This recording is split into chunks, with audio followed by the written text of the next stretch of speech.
네, 오늘 아침 데일리 브리핑에서는 워싱턴 정치적 이슈들을 민주당 입장에서 진보적으로 해보해보는 시간을 갖겠습니다. 지금 전화에는 한인민주당협회 스티브 강 회장 연결되어 있습니다. 안녕하십니까? 안녕하세요. 네. 이제 내년도 중간선거 캠페인이 본격적으로 시작이 되고 있는 것 같습니다. 이 도널드 트럼프 전 대통령은 최근 CPEC 보수 이 정치 컨퍼런스에서 지난 대선 이 선거가 조작되었다라고 계속해서 주장을 하고 있고, 또 여러 보수 성향이 강한 주에서는 선거법 강화하는 법안을 추진하고 있습니다. 이러한 전 상황을 어떻게 보고 계신지요? 네, 일단 도널드 트럼프 전 대통령이 이제 퇴임 이후 이제 액션들을 보면 확실히 이제 전직 미국 대통령들과는 다른 행보를 이어가는 것은 확실합니다. 네. 아마 그의 정치적 영향력이 다른 전직 대통령들보다는 공화당 내에서는 막강하다고 볼 수 있다고 있습니다. 그리고 뭐 최근 도널드 트럼프 전 대통령은 이제 텍사스주에서 진행됐던 CPEC 컨퍼런스에서 계속해서 해왔던 그런 여러 음모론을 계속해서 주장을 하고 있는데요. 특히 이제 공화당 유권자 사이에서는 계속해서 트럼프 전 대통령이 주장하는 메시지가 옳다고 생각하고 전폭적인 지지를 하고 있습니다. 네. 또 이제 문제는 이러한 잘못된 정보를 가지고 여러 공화당 정치인들이 트럼프 전 대통령의 러브콜 또는 지지를 얻으려고 각자 위치에 있는 곳에서 이러한 음모론에서 지적하는 것들을 수정하려고 하는 법안을 만들고 있는 게 문제인데요. 일단 이제 트럼프 전 대통령 같은 경우는 아직도 뚜렷한 증거를 제시하지 않고 계속해서 지난 2020년 선거가 조작되었다고 주장을 하고 있지만, 그래서 이런 메시지가 반복되어다 보니까 뭐 보수 성향이 강한 뭐 텍사스주, 뭐 플로리다, 조지아 이런 주에서는 사실 공화당이 그 주의회 다수당을 차지하고 있기 때문에 그 주 차원에서 투표를 더욱 어렵고 복잡하게 만드는 법안들을 지금 추진하고 있습니다. 네. 그래서 예를 들면 뭐 유권자 등록 기준을 뭐 엄격하게 하고 또는 조기 투표, 우편 투표 등을 제한하는 내용을 또 담아 있는데요. 네. 특히 이제 텍사스 주를 보면 지난 대선 선거에서 시작된 뭐 24시간 투표소 또는 이제 드라이브-스루 투표 시스템을 폐지하는 법안이 있습니다. 그래서 이런 시스템을 좀 깊이 보면 지난 대선에서 큰 인기를 얻었습니다. 많은 네. 유권자들이 또 사용을 했고요. 그래서 특히 24시간 투표소 같은 경우는 늦게까지 일을 하는 근로자들에게는 그 투표의 편리함을 제공하기도 했습니다. 네. 그래서 민주당의 입장은 유권자 등록 또는 투표하는 과정에서 아이디 체크 과정의 필요성은 어느 정도 동의를 합니다. 그래서 저희가 뭐 아이디 체크를 절대 하지 말라 뭐 이런 것을 반대하는 것은 절대 아닙니다. 그리고 우리 한인 커뮤니티만 봤을 때도 두 분 잘 아시겠지만 이제 투표 참여율이 매우 낮습니다. 다른 타인종 커뮤니티와 비교했을 때. 그래서 저희도 매번 선거 때마다 뭐 투표하세요, 유권자 등록하세요 이런 것을 외치지만 이런 그 투표 개혁 법안들이 주 차원에서 통과되려는 개혁 법안들이 통과가 되면 제가 생각하기에는 매우 우리 한인 커뮤니티 또는 소수계 커뮤니티의 참여를 막으려고 하는 법안이고 안 좋은 영향을 줄 수 있기 때문에 네. 매우 위험하다고 생각합니다. 네. 네. 자, 도널드 트럼프 전 대통령이 CPEC, 즉 보수정치 행동대회에서 진행한 2024년 대선 후보 여론조사에서 압도적인 표심을 얻어서 1위를 했는데요. 지난 2월에 CPEC에서는 55%를 얻었는데 이번에는 15%가 더 올라서 70%를 받았어요. 이 트럼프 전 대통령의 영향력이 커지고 있다, 이렇게 의미를 받아들여도 될까요? 네, 충분히 이제 공화당 내에서는 그렇게 그런 현상이 나오고 있다고 볼 수 있습니다. 하지만 이제 민주당 입장은 물론 일부 공화당은 좋아하는 분들도 많겠지만 민주당에서는 매우 안타깝게 보고 있는 것은 사실인데요. 예. 특히 뭐 리즈 체인이 최근 사태만 보아도 여러 민주당 관계자들 사이에서는 현 공화당은 뭐 예전에 뭐 부시 대통령 또는 레건 대통령의 공화당이 아니고 지금은 확실히 트럼프 전 대통령을 추대하는 트럼프 대통령을 굉장히 이제 따르는 지지하는 당으로 바뀌었다라고 이렇게 생각을 합니다. 네. 그래서 사실 저를 포함을 해서 여러 이제 민주당 또는 공화당 내에서는 지난 1월 6일 연방의회 난입 사태를 선동했다는 이유로 트럼프 전 대통령의 정치 생명이 치명타를 입었다고 한때 생각하기도 했는데요.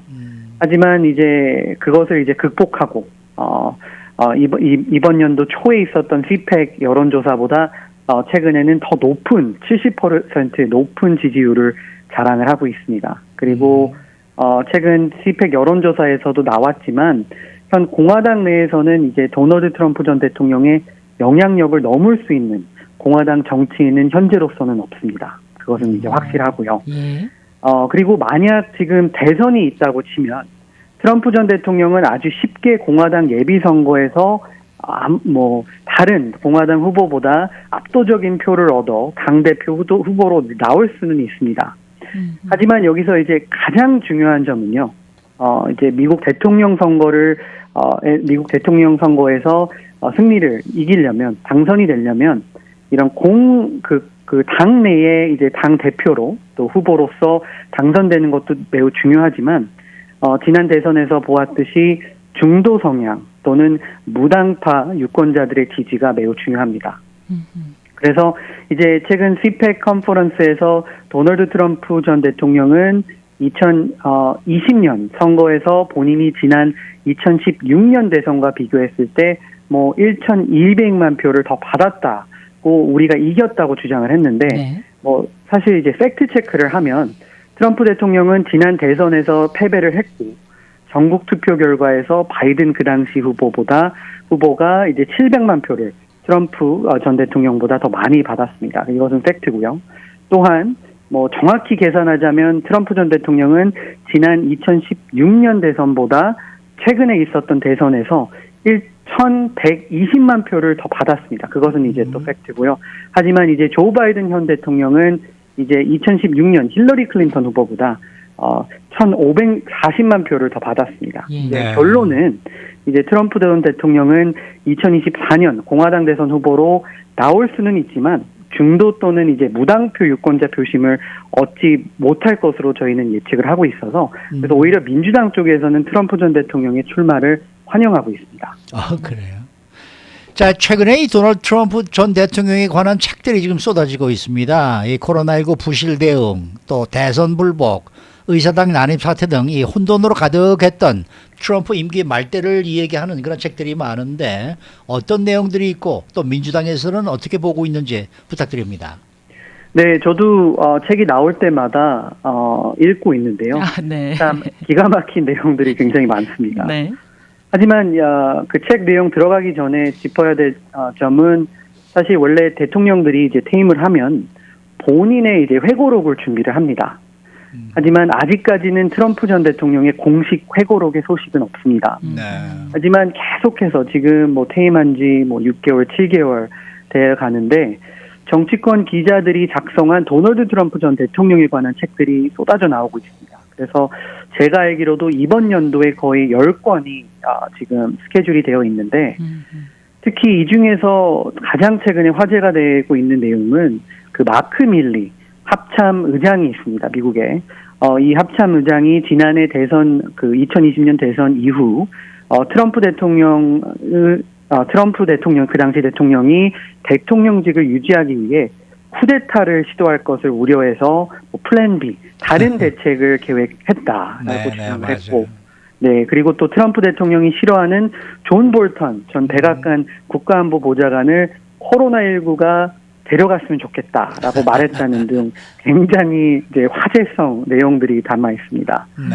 그리고 또 한 가지 내용은 루돌프 줄리아니 전 뉴욕시장이죠. 또한 이제 트럼프 전 대통령의 개인 변호사가 이제 트럼프 대통령에게 그 2020년 선거 결과가 나오면서 승리를 선언하라라고 이제 제안했다고 나와 있고요.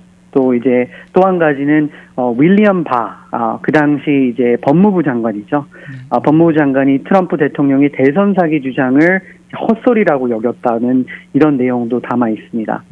물론 이런 내용들이 이제 트럼프 전 대통령 측에서는 강력하게 부인을 하고 있습니다. 가짜 뉴스다, 잘못된 내용이다라고는 하지만 중요한 점은 여기 마크 밀리 합참 의장을 비롯해서 여러 이제 다른 인물들이 거론되는 인물들이 침묵을 지키고 있습니다. 트럼프 대통령 만약에 이게 거짓이라면 아니면 잘못된 정보라면 본인의 이미지나 정치적 이유로서 이런 내용들이 이제 반박해야 된다고 많은 분들이 생각을 하는데 오히려 이제 마크 밀리 합참 의장이나 다른 그 핵심 인물들이 침묵을 하고 있고 하고 있어서 좀 흥미롭다고 생각을 하고 있고요. 그리고 이제 민주당 쪽에서는 지금까지 알고 있던 트럼프 정부의 실패를 다시 한번 확인시켜주는 내용이 아닐까라고 저희는 생각하고 있습니다. 네. 자, 연방 상원 민주당 지도부가요, 인프라 법안 토론을 위한 절차 투표를 오늘 상원에서 실시합니다. 그런데 공화당에서는 협조하지 않겠다 이렇게 선언을 하고 있고요. 이 인프라 법안 어떻게 될까요? 네, 개인적으로 너무 안타깝습니다. 이제 바이든 대통령을 비롯해서 민주당 의원들이 이제 이 인프라 법안을 통과를 위해서 굉장히 초당적 방식으로 지금 진행을 하고 있습니다. 네. 하지만 이제 공화당의 지도부의 이제 강한 반대로 사실상 미래가 이제 굉장히 불투명한데요. 오늘 같은 경우는 이제 처크 슈머, 이제 연방 상원이죠. 민주당 대표가 오늘 공식 이제 토론을 위한 절차 투표를 이제 실시한다고 이제 어나운스를 했는데, 일단 먼저 인프라 이제 투자 법안 내용을 보면 오래된 도로, 다리, 항만, 공항, 인터넷 등을 한층 이제 업그레이드, 보수하기 위한 이런 법안 랭귀지가 있습니다. 네. 그래서 물론 구체적 추진 방법에 이제 각 정당의 입장이 좀 엇갈리는 것은 사실이지만, 조 바이든 대통령은 취임 이제 초기부터 이 문제를 이제 메인 이슈로 담고 코로나 팬데믹을 이어서 경제가 이제 침체한 상황이고 해서 이 법안을 통해서 대규모 투자를 이뤄내서 일자리 창출도 하고 이제 미국 경제를 조금 더 이제 살리자라는 미션을 가지고 진행을 하고 있는데요. 일단 두 분도 잘 아시지만 몇 주 전에 이제 법안의 전체적인 프레임워크는 양당 의원들이 이제 만나서 이제 백악관과 합의를 했습니다. 그래서 일단 이 버젯 예산을 보면 처음에는 이 인프라 법안이 2조 달러가 넘었습니다. 2조 3천억 달러가 이제 총 예산이었는데 지금의 이제 타협한 그 예산 토탈 어마운트를 보면 1조 2천억 달러로 거의 절반 가까이 줄었습니다. 이것은 사실상 이제 민주당 쪽에서도 공화당이 제시하는 여러 가지 그 피드백을 이제 어느 정도 인정을 하고 그래서 양보를 해서 이렇게 그 버젯도 50%를 줄였는데 그래도 이제 민주당 공화당 쪽에서는 이것을 리더십의 쪽에서는 이제 반대를 하고 있습니다. 그래서 왜 반대하느냐를 이제 분석해 보면 이제 공화당 쪽에서는 그렇죠. 처음에 이러한 이슈들을 제기했을 때 과연 민주당이 우리의 의견을 들을까라고 생각을 했는데 이거를 들었습니다. 네. 그래서 다 이렇게까지 했는데 지금 보니까 이것을 동의해서 같이 예스를 한다고 해서 인프라 법안이 통과가 되면 조 바이든 대통령에게는 너무나 큰 정치적 윈을 주는 게 아닌가라는 생각을 해서 지금 많은 분들이 이제 반대를 하고 있는 것 같은데 일단 미국 여론조사를 보면 국민 56%가 찬성을 하고 있기 때문에 공화당의 지도부로서는 매우 정치적 부담이 있는 것은 사실입니다. 네, 오늘 말씀 잘 들었습니다. 감사합니다. 네, 지금까지 한인민주당 협회 스티브 강 회장과 함께했습니다.